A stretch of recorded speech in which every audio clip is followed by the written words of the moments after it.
Muy buenas cracks, espero que se encuentren excelente. La grandiosa expansión que lanzó Techland para Dying Light sin duda nos dejó con más preguntas que respuestas, pero la mayor duda de todas es el verdadero significado de la profecía. La misma es muy ambigua e interpretativa, pues nunca se nos deja en claro si Crane era el elegido o no. El fragmento de la profecía que abarcaré hoy es el siguiente.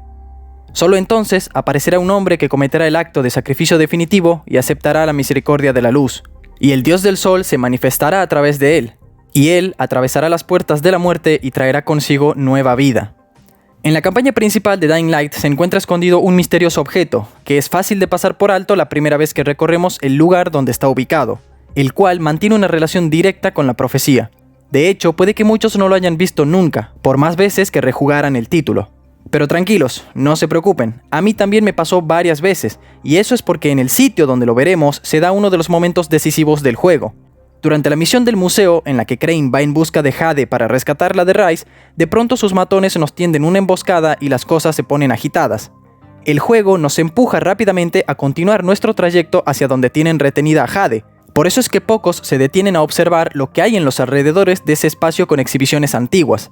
Tenemos tótems tallados, imágenes con descripciones, jarrones, pero existe una especie de mural o pintura en la que se puede observar lo que parece ser la transición que sufre un ser humano al convertirse en una especie de monstruo, muy asemejado a un colérico, aunque también puede ser una representación de cómo percibían a los infectados los lugareños del campo cuando empezó la plaga en aquella zona. Y por último vemos una calavera, con un sol dibujado en la frente. Según el simbolismo, la calavera representa la muerte, y el sol se utiliza para manifestar vida. Ambos significados convergen en la misma imagen. Luego, abajo en el centro, más pequeño, hay un hombre en posición horizontal que está gritando de dolor por lo que se aprecia. De su vientre se engendra una criatura, pero también puede ser su espíritu o su propia esencia, a la vez que el hombre muere lentamente, en agonía.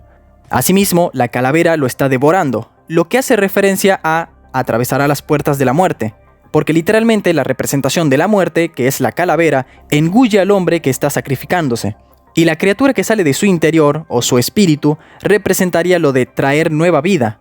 Básicamente sería el Dios del Sol manifestándose a través de él, resurgiendo nuevamente para salvar a la humanidad, un estilo de reencarnación.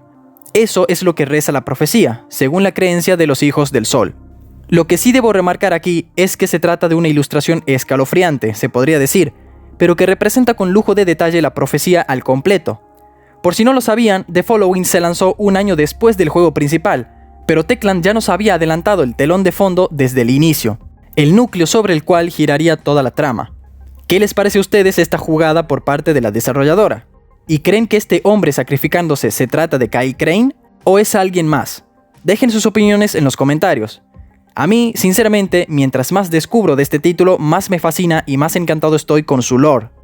Antes de despedirme de todos ustedes, les dejo en la tarjeta mi teoría definitiva sobre la profecía del Dios del Sol. Espero la disfruten y me hagan saber qué piensan de la misma.